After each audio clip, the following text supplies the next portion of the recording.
Estamos apresentando Enigmas Rasgando o Verbo, com Cris de Pascoal e Kátia de Galho. Produção técnica, Mauro Dom Pedro. Olá pessoal, bem-vindos à Rádio Cron, a rádio da consciência livre. Você está entrando no programa Rasgando o Verbo, onde o normal é ser diferente. O normal é ser paranormal. Tudo bem, Cris de Pascoal? Tudo bem, Kátia de Galho. Normal é ser paranormal, né, Kátia Gaia?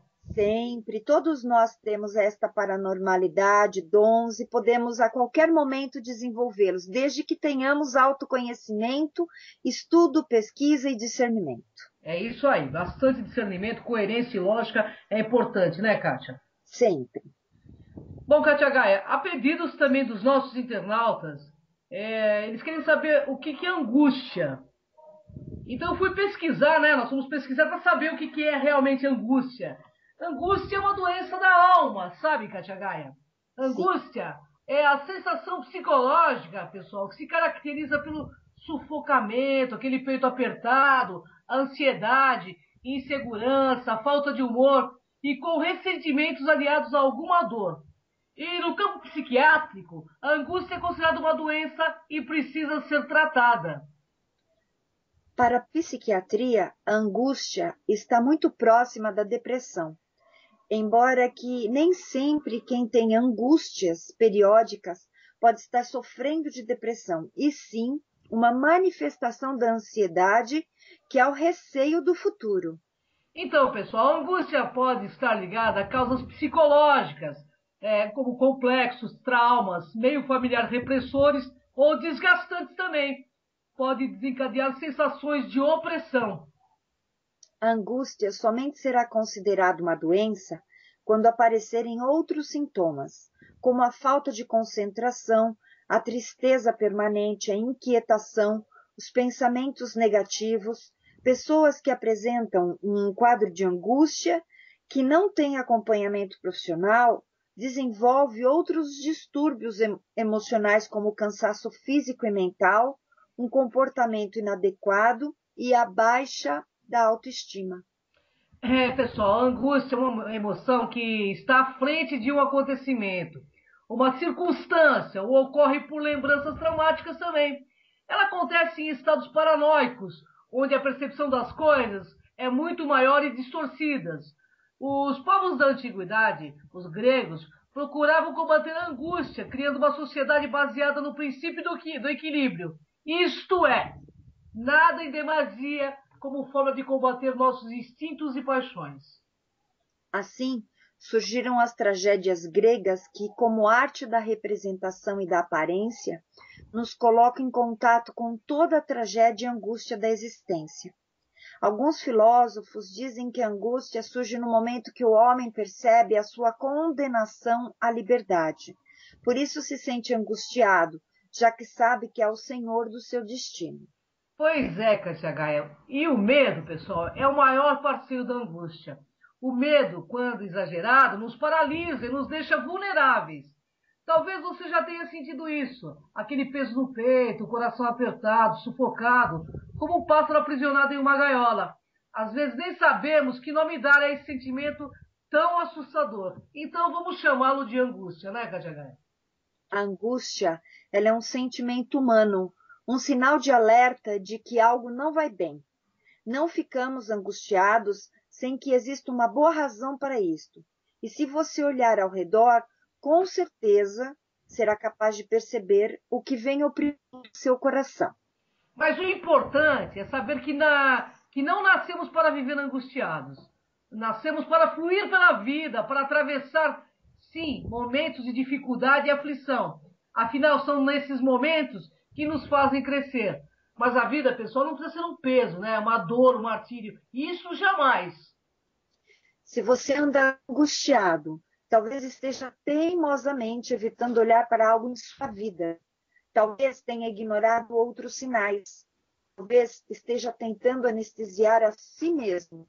Tire a venda de seus olhos e olhe ao redor. Então comece questionando-se. Por que está se sentindo assim? Faça a si mesmo essa pergunta e cala-se. E cale-se e a resposta virá. E quando a resposta vier, Kátia, Sejamos corajosos, lembramos-nos da nossa natureza guerreira e vamos lutar por nossa própria vida. Vamos lutar por mais ar em nossos pulmões, por mais sorrisos em nossos rostos, por mais paz em nossos dias, por um mundo. A gente tem que mudar o que tiver que mudar. O que o aprisiona? Você já pensou nisso? Bem, vamos falar um pouco desse sentimento de angústia e a espiritualidade. De onde vem a angústia? Ela chega sorrateira. São sentimentos trágicos que se insinuam, parecidos com o frio, quando entra no quarto por entre as frestas da sua janela.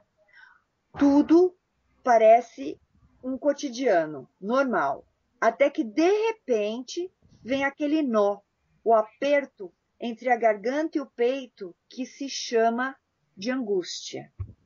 Então sofremos com nós mesmos.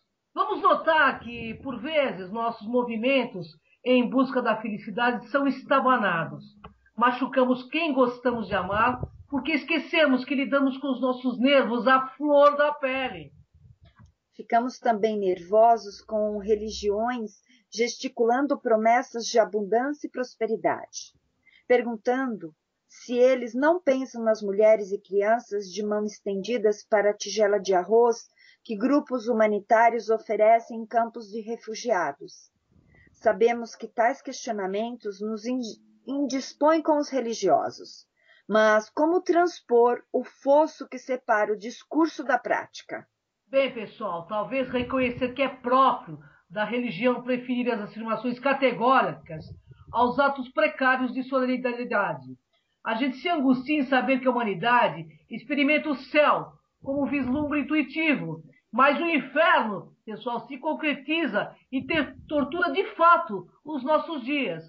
Para uma pessoa, a angústia, a alma, não sossega, não há trégua na confusão teológica que observa jatos supersônicos e tanques de guerra.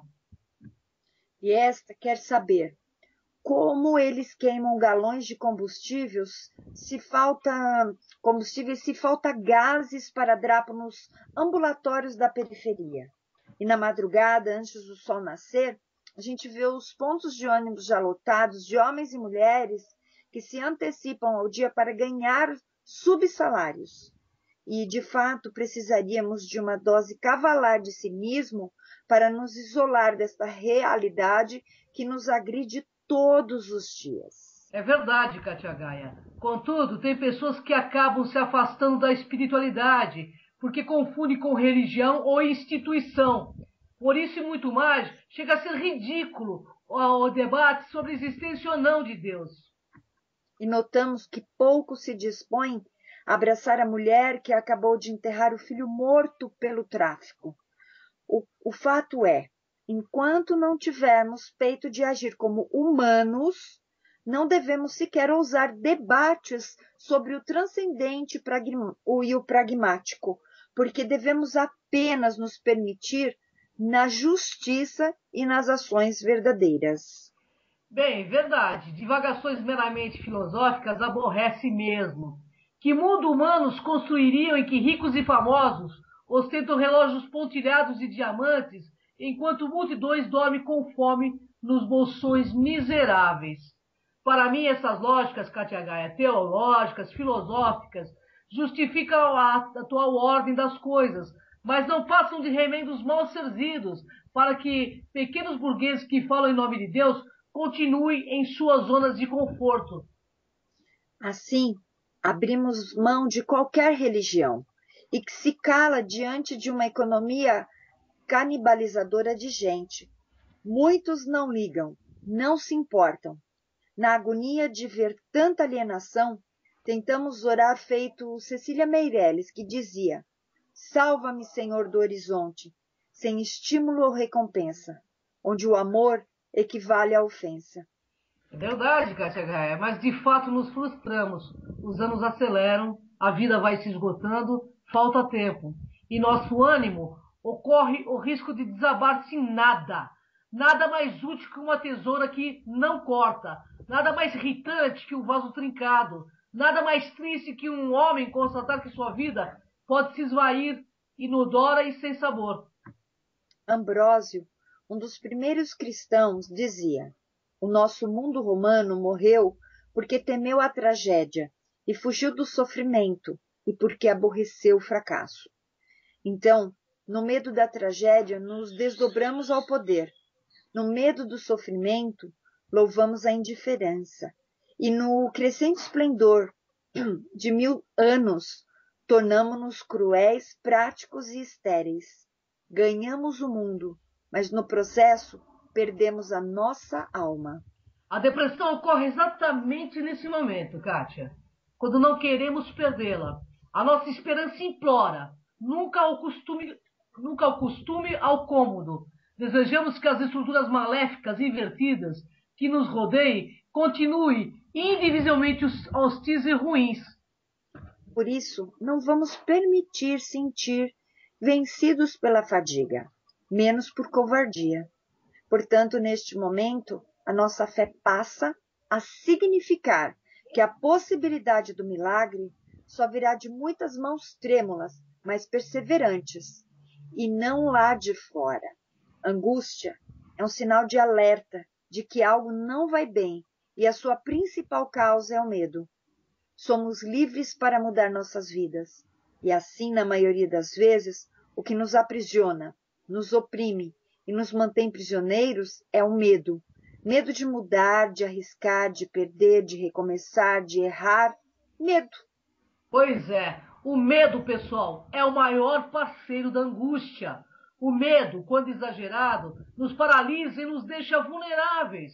O medo tece cuidadosamente as grades imaginárias dessa gaiola ao nosso redor. Presta atenção, as grades são imaginárias. Não existe gaiola capaz de impedir que nossa alma corajosa alce o voo. Se permanecemos angustiados por tempo demais, corremos o risco de adoecer. A nossa autoestima se fragiliza, o sistema imunológico enfraquece e surge uma vulnerabilidade às doenças emocionais e psicossomáticas. Assim repetimos, ouvintes, se você está sentindo angústia, pare e olhe com muita verdade para a sua vida. Não esconda mais em seus medos, não se engane dizendo a si mesmo que você não é capaz de mudar isso. Não finge que nada está acontecendo. Você está infeliz? O que você vai fazer a respeito? Eu vou dividir aqui, olha, neste programa Rasgando o Verbo, eu e Cris, vamos dividir com você uma visualização. E faça sempre que se sentir angustiado. Essa técnica é para aliviar a angústia. Então vamos lá. Feche os olhos por um momento e localize em seu corpo o local onde a angústia se encontra armazenada.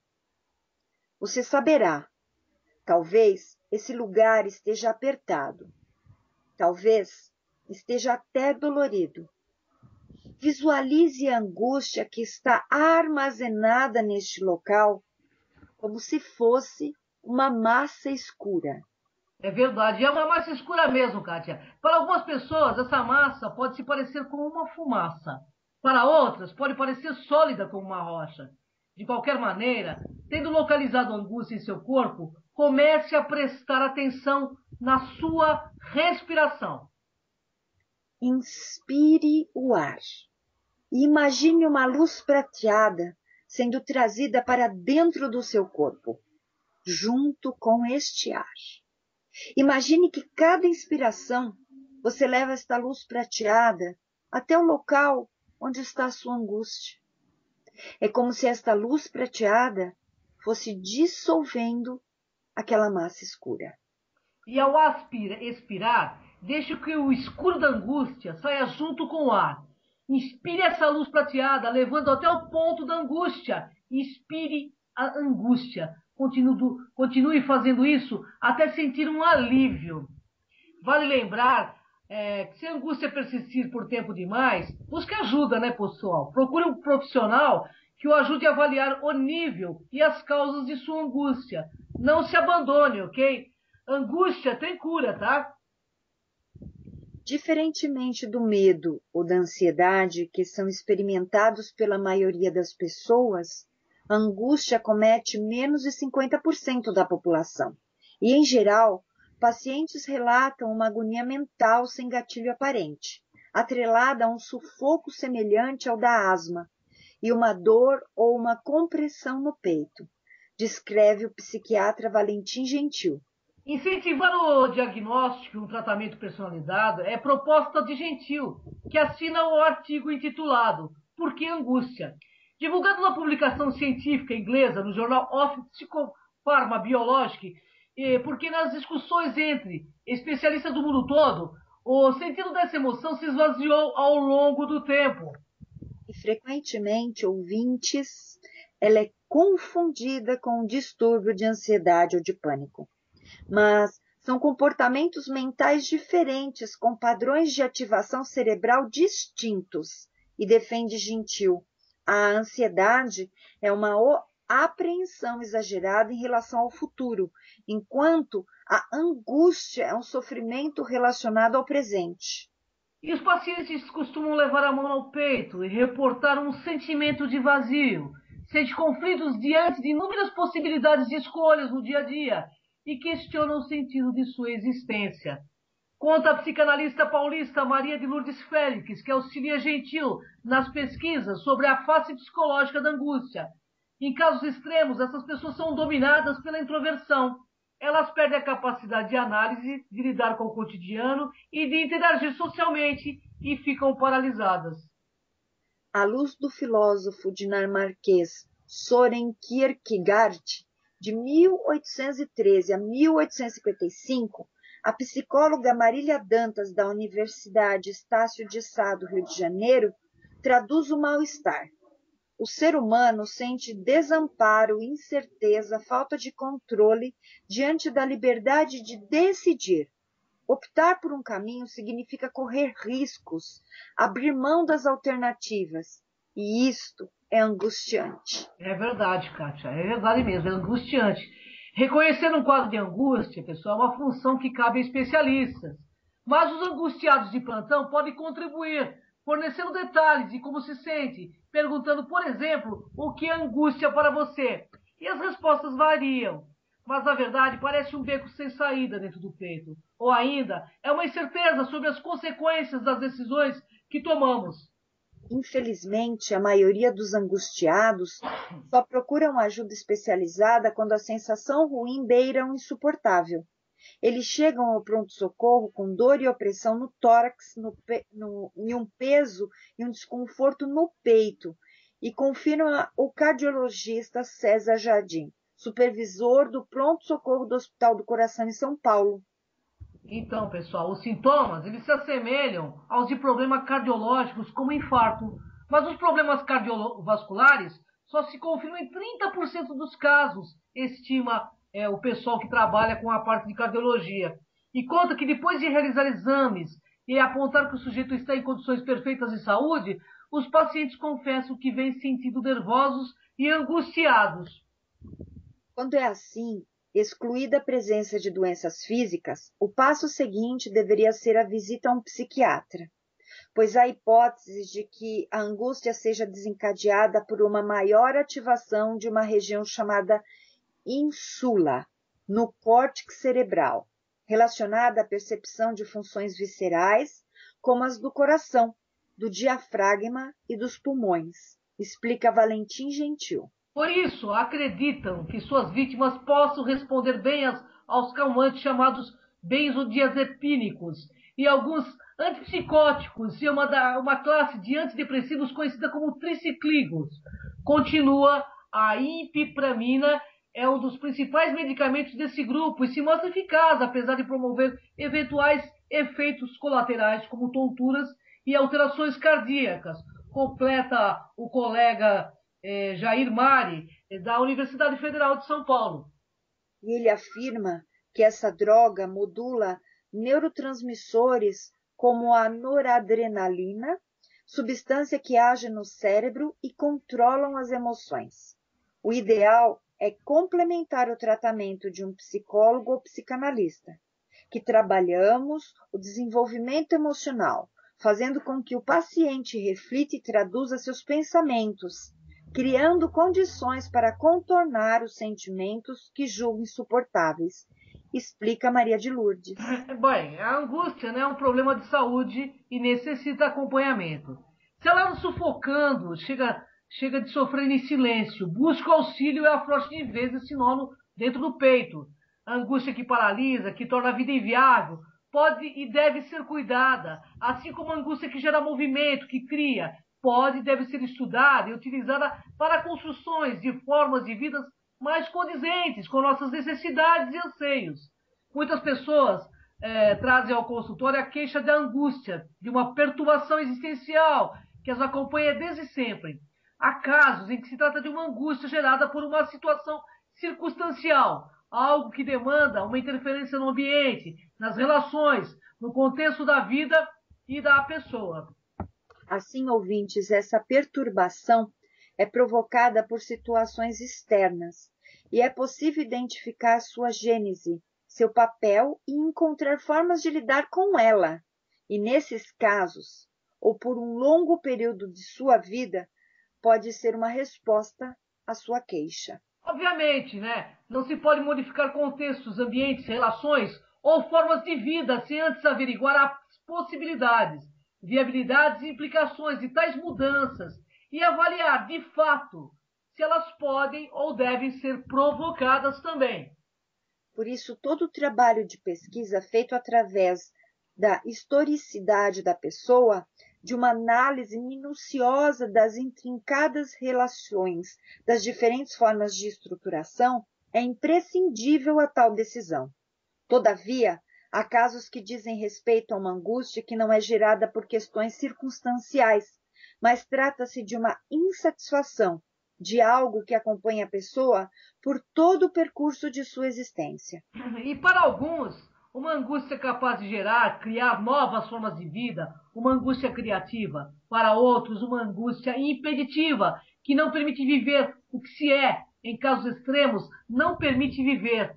Não que todas as pessoas sejam por sua natureza angustiadas, sabe? Há quem não tenha experimentado angústia, nem por isso seja incapaz de criar ou de viver bem. Mas é muito comum encontrarmos essa angústia como queixa. A angústia criativa, vamos ver o que significa então. Bem, alguns buscam ajuda incomodados por sua angústia criativa. Eles vislumbram uma vida plenamente feliz com uma espécie de felicidade absoluta, onde nada incomoda, tudo é vívido e vivido, né, com equilíbrio, harmonia e bem-estar. Será essa situação possível? Bem, ainda que conseguíssemos encontrar um equilíbrio total conosco mesmo, ainda assim, Katia Gaia, viveríamos relações com os outros e a sociedade da qual estamos inseridos, e que não nos proporciona, pelo menos no presente momento atual, uma situação de equilíbrio, de harmonia e de bem-estar que atenda a todos, ou ao menos a maioria dos seus membros. Seria essa angústia uma espécie de descontentamento mobilizador à avaliação dos modos de vida que escolhemos para nós? Seria ela a portadora da notícia da necessidade de mudança? Seria ela a provocadora a uma reflexão acerca de nossas formas de organização social e dos modos como estabelecemos as nossas relações? Ou seria ela um mal a ser extirpado a todo custo? Boas perguntas, viu, Kátia? Por um lado, temos constantemente divulgado em nossos meios de comunicação a necessidade de atingirmos uma espécie de felicidade modelo. Isso a gente vê muito nas novelas, né? Nas TVs abertas. A felicidade que se compra, que se usa, que se encontra em drogas lícitas e ilícitas, que reside na resignação, na aceitação tácita de maneiras de viver que não nos satisfazem, mas que a desculpa perfeita de ser a única possibilidade existente nos permite uma espécie de acomodação, viu, Kátia? Por outro lado, não nos satisfazemos, e em grande parte das vezes com esta possibilidade que nos parece ser a única. O mal-estar nos sobrevém na maior parte do tempo e com isto nos sentimos infelizes, impotentes diante da impossibilidade de sermos de outras maneiras. Mas o que nos fez concluir tal impossibilidade? Que elementos concretos possuímos para considerar algo impossível e inviável? É verdade. Se há 500 anos atrás alguém dissesse que um dia seríamos capazes de nos comunicar em tempo real com uma pessoa do outro lado do mundo, e mais, que poderíamos ver essa pessoa na tela de uma máquina, muito provavelmente esse alguém seria considerado o quê? Um lunático. E hoje, o lunático é aquele que nega tal possibilidade, pois ela se fez concreta, justamente por alguém acreditar que isso era possível. Muitos confundem este argumento com o argumento que defende uma espécie de pensamento positivo. Pense e acontecerá. Não é a isto que me refiro, e sim à possibilidade de criarmos novos instrumentos, novas formas de nos relacionarmos, de vivermos e sermos aquilo que desejamos ser. Às vezes, né, pessoal, criticamos algumas posturas encontradas no pensamento mítico, que colocam o destino do ser humano nos caprichos dos deuses, do politeísmo, ou posturas também que atribuíam a deuses ou demônios a responsabilidade sobre as nossas ações. Quem são nossos deuses e os nossos demônios de hoje, hein? Eu pergunto. E quais as possibilidades? Acreditamos na filosofia, na antiguidade clássica. Pois bem, amigos, o surgimento da filosofia na antiguidade clássica traz para o ser humano a competência de tomar as rédeas da sua própria vida, de responsabilizar-se sobre seu destino. Não se trata mais de aceitar os desígnios dos caprichosos deuses, mas de conhecer a sua própria natureza e a natureza do universo que habitamos para nos situarmos e orientarmos as nossas ações da melhor maneira possível. Então, Kátia, e hoje, alguns de nós ainda atribuímos a deuses e demônios, espíritos, a responsabilidade também dos nossos reveses e responsabilidade sobre as nossas vidas. Poderiam chamar esse debate de autores como Epicuro, que afirmava que se os deuses existem e são tão poderosos quanto imaginamos, eles têm ocupações muito maiores e mais sérias do que ficar caprichosamente interferindo na nossa vidinha humana. E muitos outros filósofos poderiam ser convidados a esta discussão, mas a grande questão é: estamos, como afirmou Sartre, sós e abandonados? Somos responsáveis por aquilo que fazemos com o que fizeram conosco? Quais as implicações de nossas crenças nas posturas que adotamos e nas escolhas que fazemos? Existe destino?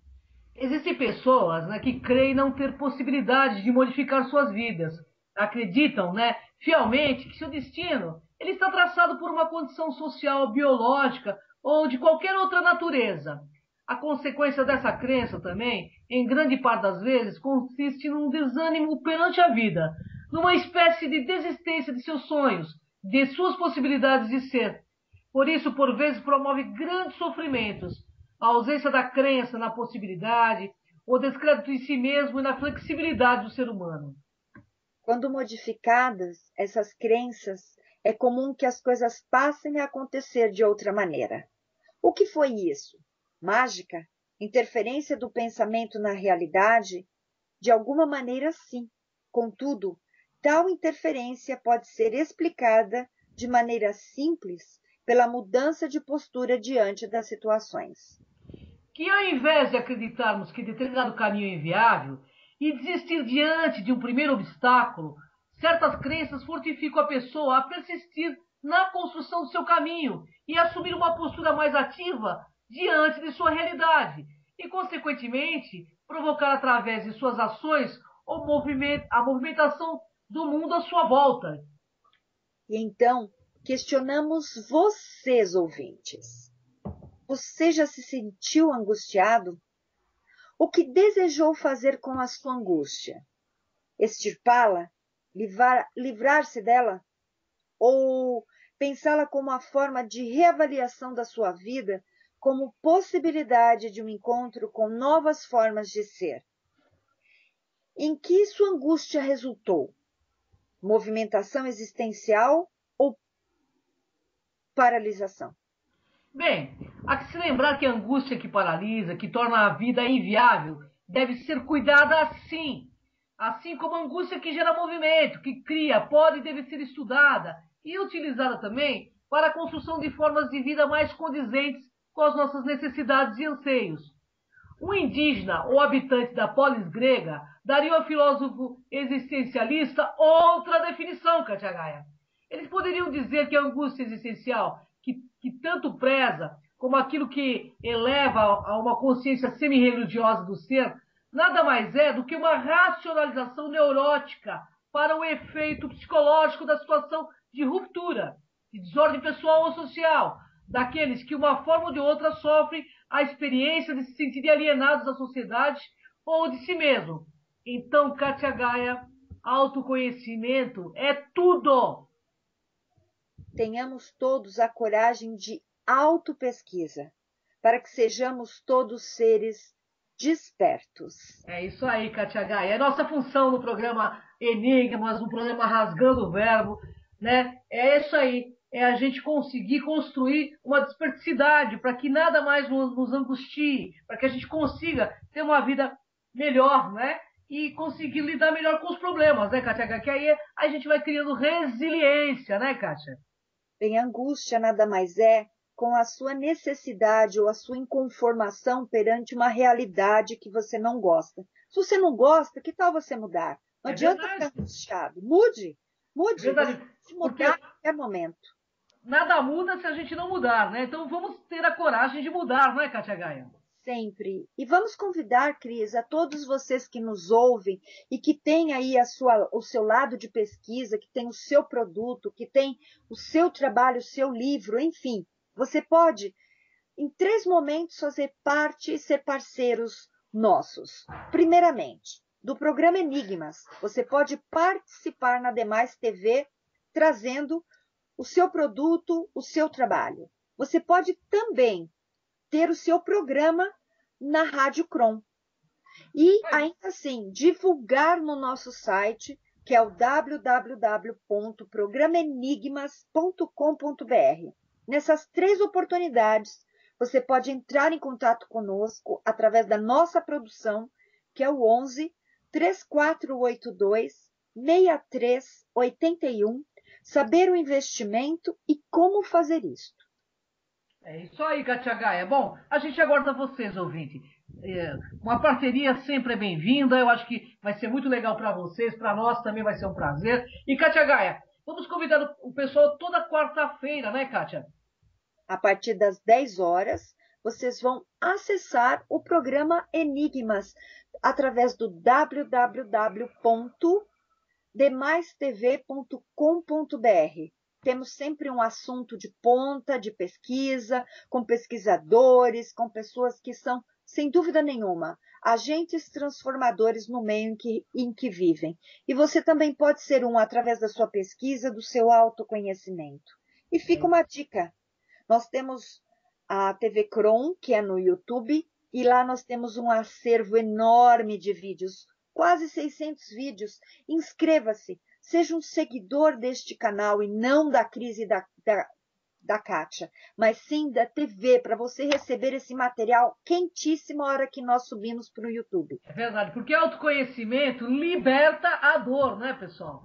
Liberta a dor, Kátia, entendeu? E é isso aí que a gente propõe. Vamos se libertar realmente para ser o que somos da melhor forma possível. Bem, Kátia Gaia, gratidão, né? Até o próximo Rasgando o Verbo, né, Kátia? Vai ser um prazer. Excelente semana a todos. Gratidão, Kátia. Gratidão, Cris. Gratidão. Acabamos de apresentar Enigmas Rasgando o Verbo.